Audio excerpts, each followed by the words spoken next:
7, chapters 25 through 27.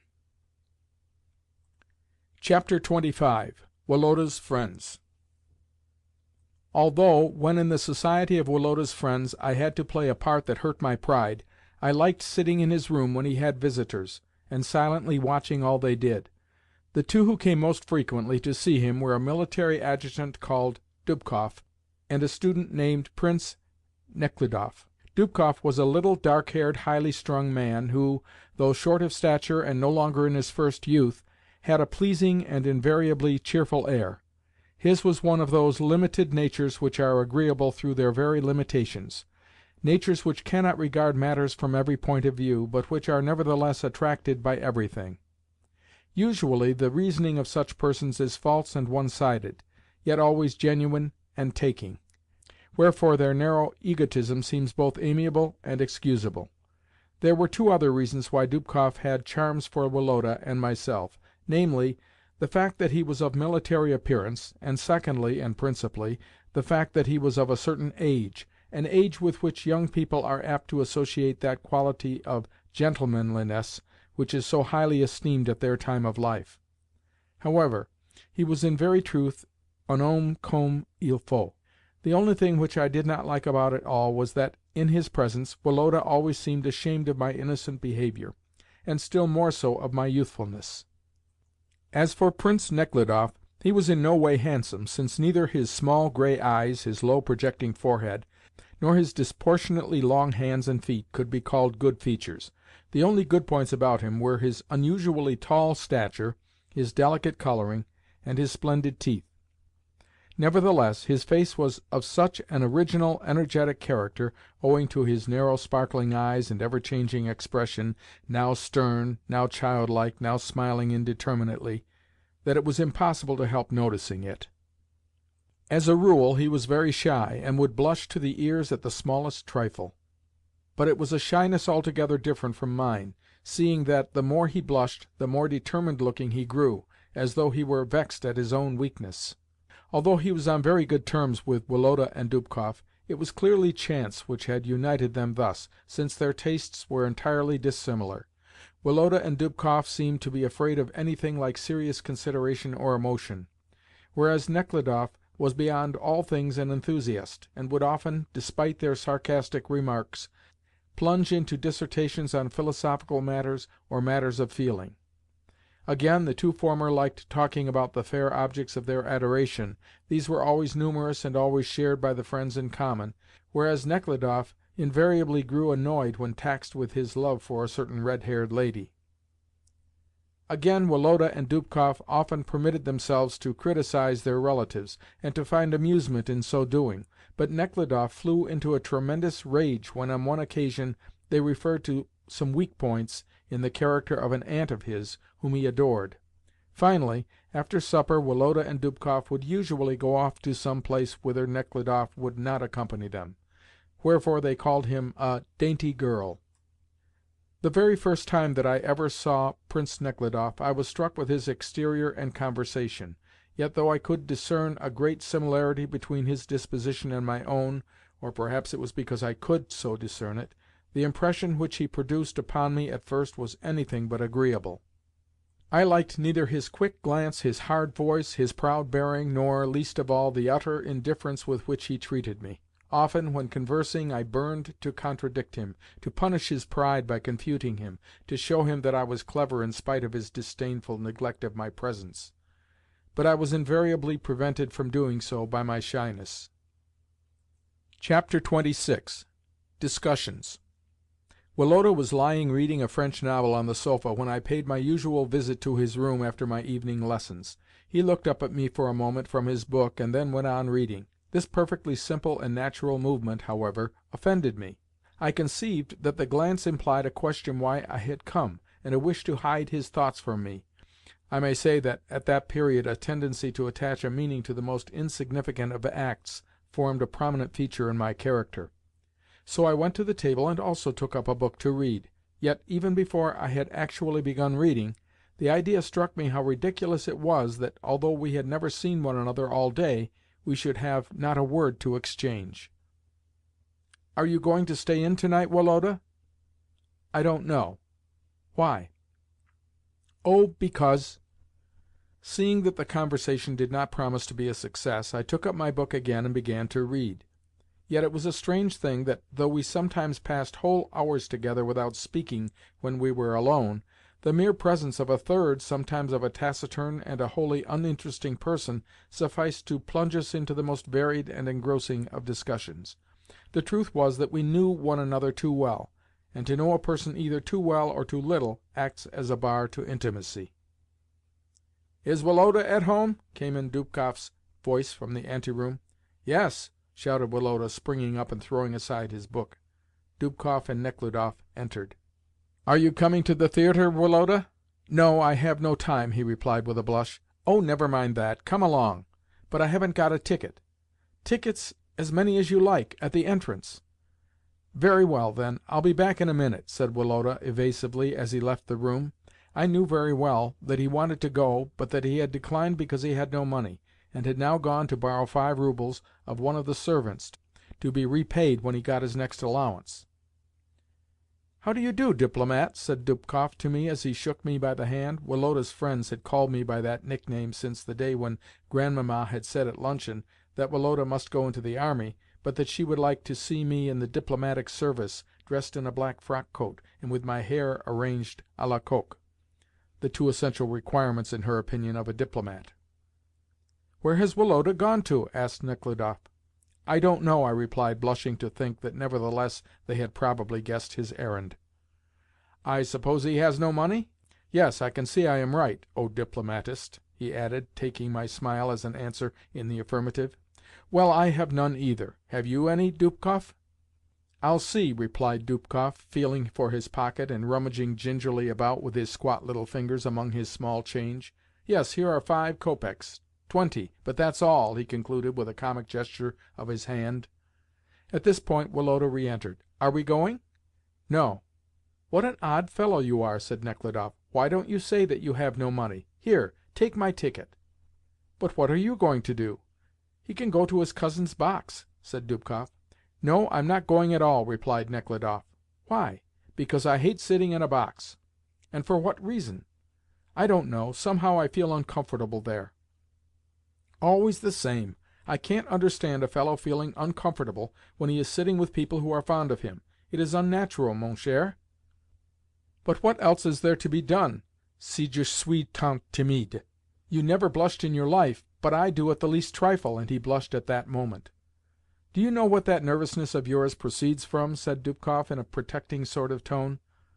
"D'un excès d'amour propre, mon cher." "What do you mean by excès d'amour propre?" asked Nechludoff, highly offended. "On the contrary, I am shy just because I have too little amour propre. I always feel as though I were being tiresome and disagreeable, and therefore—" "Well, get ready," Woloda interrupted Dubkoff, tapping my brother on the shoulder and handing him his cloak. "Ignaz, get your master ready." "Therefore," continued Nechludoff, "it often happens with me that—" But Dubkoff was not listening. Tra-la-la-la, and he hummed a popular air.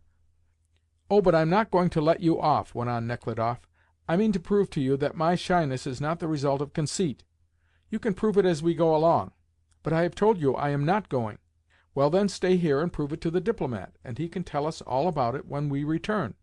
"Yes, that's what I will do," said Nechludoff, with boyish obstinacy. "So hurry up with your return."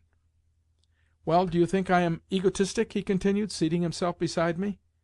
True, I had a definite opinion on the subject, but I felt so taken aback by this unexpected question that at first I could make no reply. "Yes, I do think so," I said at length, in a faltering voice, and colouring at the thought that at last the moment had come when I could show him that I was clever. "I think that everybody is egotistic, and that everything we do is done out of egotism." "But what do you call egotism?" asked Nechludoff, smiling, as I thought, a little contemptuously. "Egotism is a conviction that we are better and cleverer than any one else," I replied. "But how can we all be filled with this conviction?" he inquired. "Well, I don't know if I am right or not. Certainly no one but myself seems to hold the opinion, but I believe that I am wiser than any one else in the world, and that all of you know it." "At least I can say for myself," observed Nechludoff, "that I have met a few people whom I believe to excel me in wisdom." "It is impossible," I replied with conviction. "Do you really think so?" he said, looking at me gravely. "Yes, really," I answered, and an idea crossed my mind which I proceeded to expound further. "Let me prove it to you. Why do we love ourselves better than any one else? Because we think ourselves better than any one else, more worthy of our own love. If we thought others better than ourselves, we should love them better than ourselves, but that is never the case.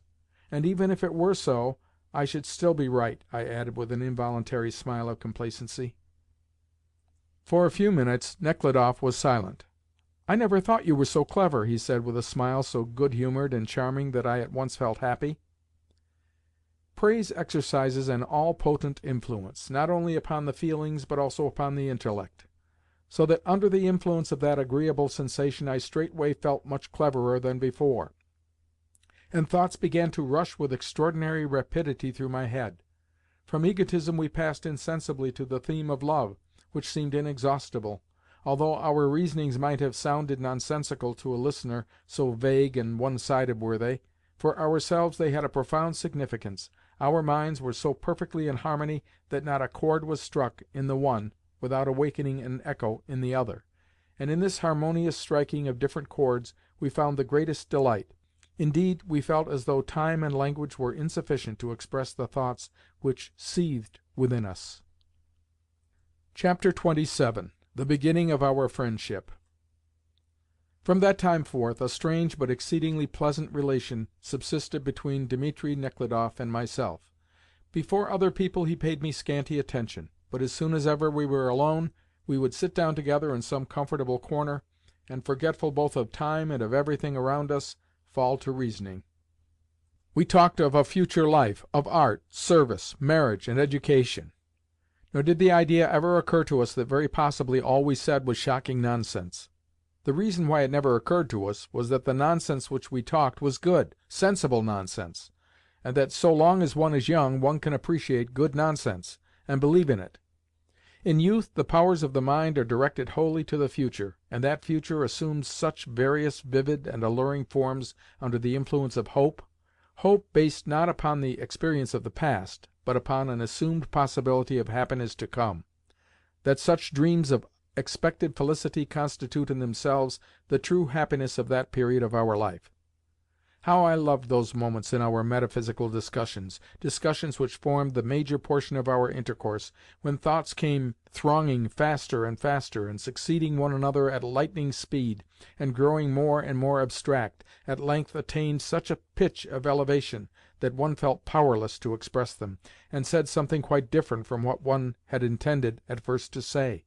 How I liked those moments, too, when, carried higher and higher into the realms of thought, we suddenly felt that we could grasp its substance no longer, and go no further. At carnival time Nechludoff was so much taken up with one festivity and another that, though he came to see us several times a day, he never addressed a single word to me. This offended me so much that once again I found myself thinking him a haughty, disagreeable fellow, and only awaited an opportunity to show him that I no longer valued his company or felt any particular affection for him. Accordingly, the first time that he spoke to me after the carnival, I said that I had lessons to do, and went upstairs, but a quarter of an hour later some one opened the schoolroom door, and Nechludoff entered. "Am I disturbing you?" he asked. "No," I replied, although I had at first intended to say that I had a great deal to do. "Then why did you run away just now? It is a long while since we had a talk together, and I have grown so accustomed to these discussions that I feel as though something were wanting." My anger had quite gone now, and Dimitri stood before me the same good and lovable being as before. "You know, perhaps, why I ran away?" I said. "Perhaps I do," he answered, taking a seat near me. "However, though it is possible I know why, I cannot say it straight out, whereas you can." "Then I will do so. I ran away because I was angry with you. Well, not angry, but grieved. I always have an idea that you despise me for being so young." "Well, do you know why I always feel so attracted towards you?" he replied, meeting my confession with a look of kind understanding. "And why I like you better than any of my other acquaintances, or than any of the people among whom I mostly have to live? It is because I found out at once that you have the rare and astonishing gift of sincerity." Yes, I always confess the things of which I am most ashamed, but only to people in whom I trust," I said. "Ah, but to trust a man you must be his friend completely, and we are not friends yet, Nicholas.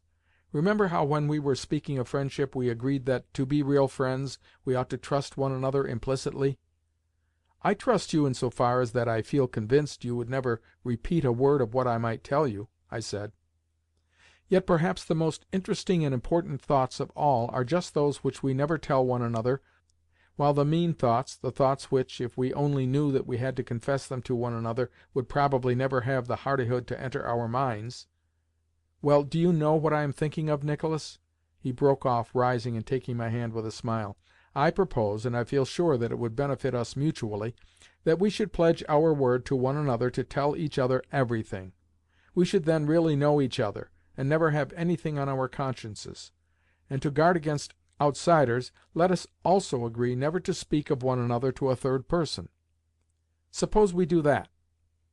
"I agree," I replied, and we did it. What the result was shall be told hereafter. Kerr has said that every attachment has two sides. One loves, and the other allows himself to be loved. One kisses, and the other surrenders his cheek. That is perfectly true. In the case of our own attachment it was I who kissed, and Dimitri who surrendered his cheek, though he, in his turn, was ready to pay me a similar salute. We loved equally because we knew and appreciated each other thoroughly, but this did not prevent him from exercising an influence over me, nor myself from rendering him adoration. It will be readily understood that Nechludoff's influence caused me to adopt his bent of mind, the essence of which lay in an enthusiastic reverence for ideal virtue and a firm belief in man's vocation to perpetual perfection. To raise mankind, to abolish vice and misery, seemed at that time a task offering no difficulties. To educate one's self to every virtue, and so to achieve happiness, seemed a simple and easy matter. Only God himself knows whether those blessed dreams of youth were ridiculous, or whose the fault was that they never became realized. End of Section 7. Recording by Bill Borst. End of Boyhood, by Leo Tolstoy. Translated by C.J. Hogarth.